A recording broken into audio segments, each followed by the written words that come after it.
kulan wacan saaxiibayaal meel kasto aad joogtaan halkan waa barteen YouTube-ka ee Fagaare Entertainment waxaan idinkugu soo gudbinaa muuqaalo iyo dhacdooyin xiiso leh intaan muuqaalkeena gudagelin subscribe saar YouTube-keena kadibna furo gambaleelka sidoo kale like muuqaalka si uu dad badan u gaaro adiga way kula fududahay inaad intaasi sameeyso balse inaga faa'iido ay inoo leedahay waa hagaag waxa socda qabanqaabada arooska gabadha caanka ah ee Mrs World oo labada sugayay gabadhan oo caan ka ah baraha bulshada gaar ahaan barta TikTok ayaa shacbiyad weyn haysata waxaana arooskeeda loo qabanqaabinayaa si aan horey loo arag su'aalaha aad isweydiinayso waxa kamid ah yaa guursanaya Mrs World sida lagu arkayay sawiro Facebook la soo dhigay iyo baraha kale ee bulshada waxa gabadhan oo Ilaahay siiyay qurux dhan walba ah habdhismeedka jirkeedna uu dhameystiran yahay waxa guursanaya sida la sheegayo mursal oo isna caan ka ah barta TikTok lamaanaha nolosha ku midoobaya ayaa sida xogtu sheegayso soo waday xiriirkooda sanado badan oo aan yarayn Mrs World quruxdeeda TikTok ayaa horey u sheegtay in ninka guursanayo uu yaqaano ama laga rabo shuruudahan 1 sida loo mariyo make-upka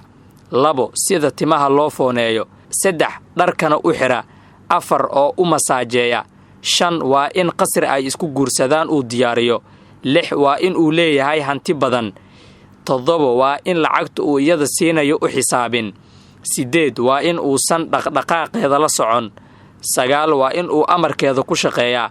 10 waa in uu cuntada ugu geeyo fadhigeeda 11 waa in uu dalxiis u geeyaa ama uu wadan walba ay ku dalxiisaan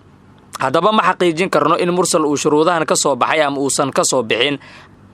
dhinaca kale waxa sidoo kale barta TikTok maalmihii la soo dhaafay aan ku arkaynay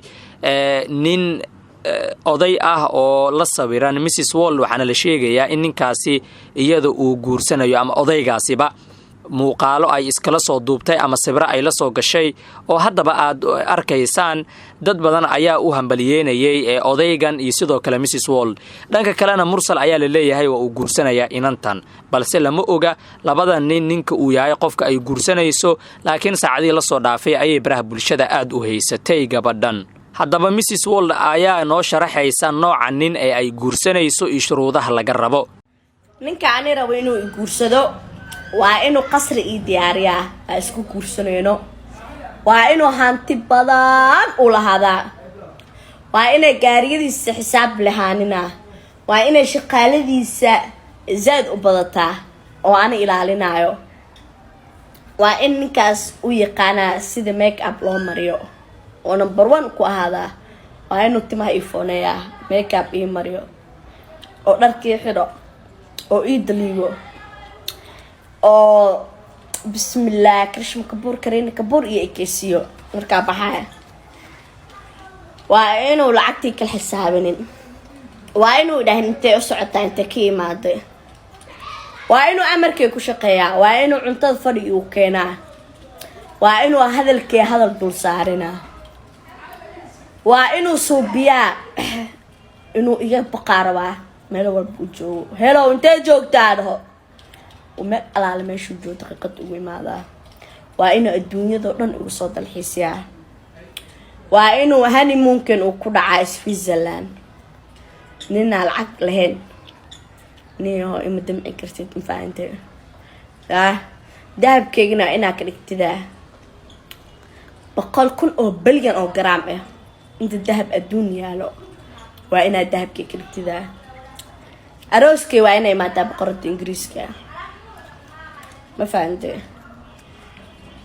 وكاسا وهداني إربت أديك اللي صاحب الوافر دي فهمت ما هيس هاني قرياني ماشي أنا اسكساح أنا اسكباشا باي haddaba daawada haddaad muuqaalkan ka heshay sheer garay oo la wadaag saaxiibadaada